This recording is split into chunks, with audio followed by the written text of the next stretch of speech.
Beta-adrenergic blockers. Beta-adrenergic antagonists block the beta receptors mediated effects of sympathetic stimulation and adrenergic drugs. Classification: beta blockers. First generation, second generation, and third generation beta blockers.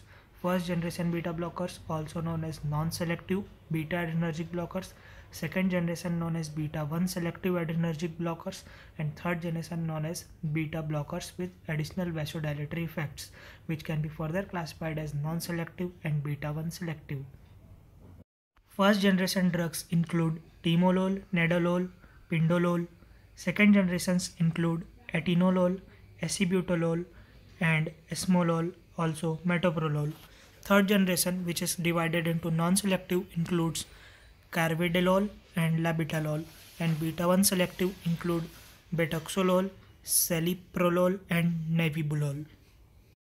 Mechanism of action: beta blockers competitively block the beta receptors mediated action of catecholamines and other adrenergic agonists. Pharmacological properties of beta blockers: cardiovascular system. Heart: beta blocker depress all the cardiac properties. It decreases the heart rate, that is negative chronotropic effect. It decreases the force of myocardial contraction, that's negative ionotropic effect. It decreases the cardiac output. It also depresses the SA node and AV nodal activity. It increases the refractory period of the AV node. It decreases the conduction in the atria and the AV node, that is negative dromotropic effect. Blood vessels.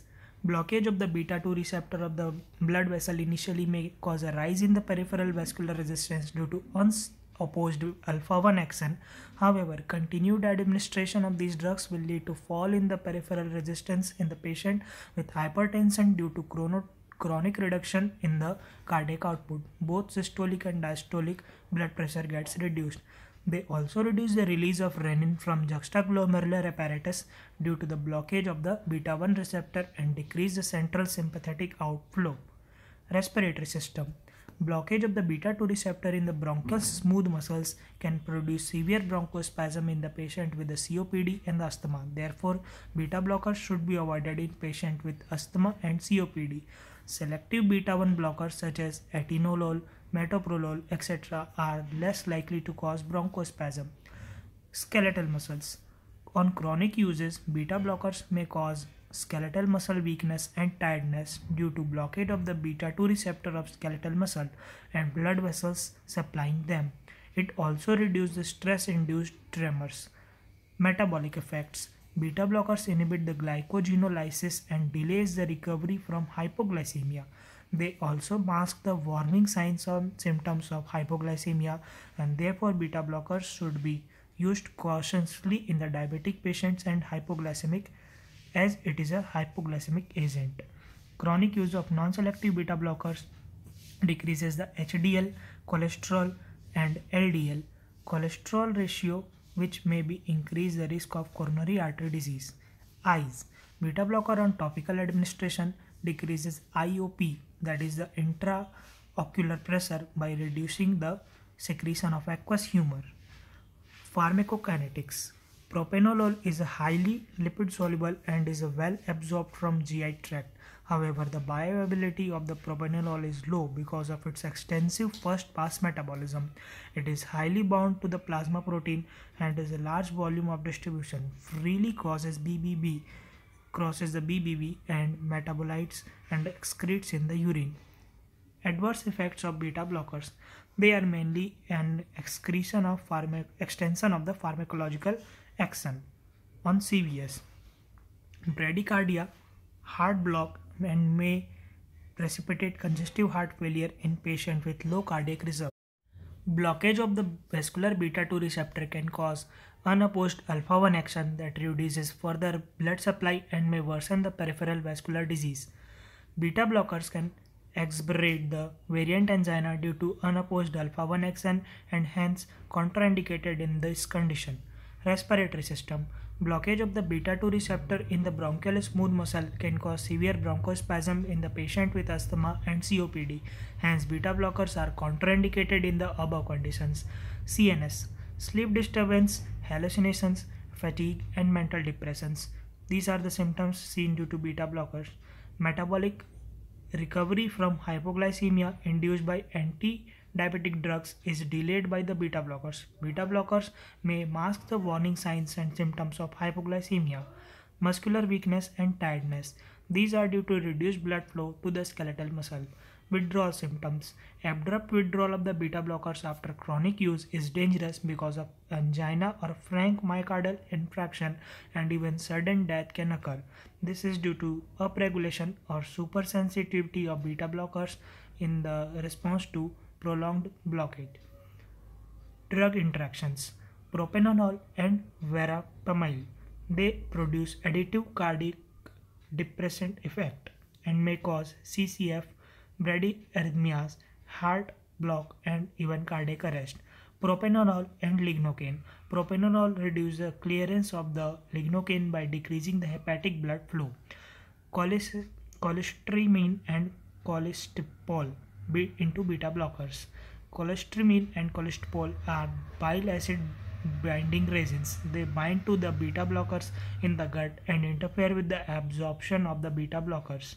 Insulins into beta blocker. Non-selective beta blocker inhibit the glycogenolysis and delays the recovery from hypoglycemia. Propranolol and non-steroidal anti-inflammatory drugs. The NSAIDs by inhibition of prostaglandin synthesis promote the sodium and water retention on the chronic use, thus they decrease the antihypertensive effects of beta blocker. Propranolol and chlorpromazine. Propranolol interfere with the first pass metabolism of chlorpromazine and increases its bioavailability. Therapeutic use of beta blockers. Hypertension. Beta blockers are useful for all grades of hypertension. These drugs are preferred especially in patients with angina, myocardial infarction, and cardiac arrhythmias. The advantages of beta blockers are sodium and water retention is rare, they are cheaper, have a long duration of action, and they are well tolerated inside the body. Angina prophylaxis and myocardial infarction. Beta blockers reduce myocardial oxygen demand by decreasing the heart rate, myocardial contractility, and arterial pressure. They improve the exercise tolerance and reduce the frequency of anginal episodes. Use of beta blockers early in acute phase of MI may limit infarct size. Long-term use of beta blocker may reduce the mortality and reinfarction. Cardiac arrhythmias. Beta blockers are mainly used in the arterial arrhythmias such as atrial fibrillation and atrial flutter, but rarely for ventricular arrhythmias. Congestive cardiac failure. Chronic use of beta blockers such as carvedilol, metoprolol, and bisoprolol had shown to reduce mortality rate in chronic heart failure.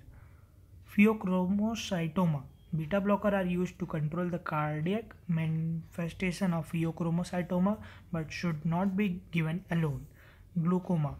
Beta blocker decrease the IOP by reducing the production of the aqueous humor. They are useful in treatment of glaucoma.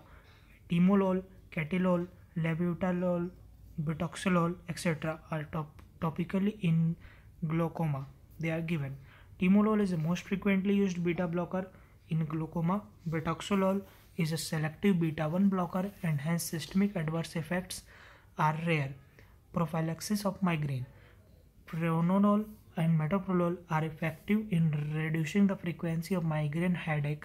This mechanism is not known. Hyperthyroidism. Signs and symptoms of hyperthyroidism such as tachycardia, palpitation, tremor, anxiety are reduced due to the blockage of the beta receptor. Propranolol inhibit the peripheral conversion of T4 to T3 and also used in the thyroid storm. Essential tremors. Oral propranolol may give some benefits to the patient with essential tremor. Acute anxiety state.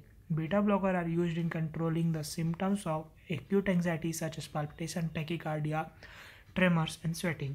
Alcohol withdrawal. Propranolol may produce some benefits in treatment of alcohol withdrawal. Hypertrophic obstruction and cardiac myopathy. Propranolol decreases outflow resistance.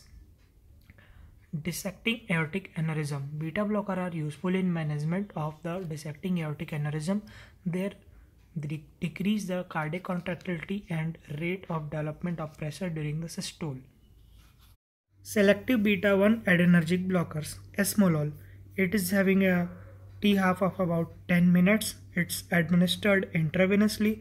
It has no membrane stabilizing effect, no intrinsic systemic sympathomimetic activity, and it's also selective beta 1 blocker has a short duration of action. Esmolol is used for rapid control of ventricular rate in the supraventricular arrhythmias, and it is also useful in hypertensive emergencies. Other beta 1 adrenergic blockers like atenolol. Next we come to beta blockers with additional vasodilatory action. They include labetalol, carvedilol, celiprolol, and nebivolol. All these are the third generation beta blockers with additional vasodilatory action, especially talking about the nebivolol.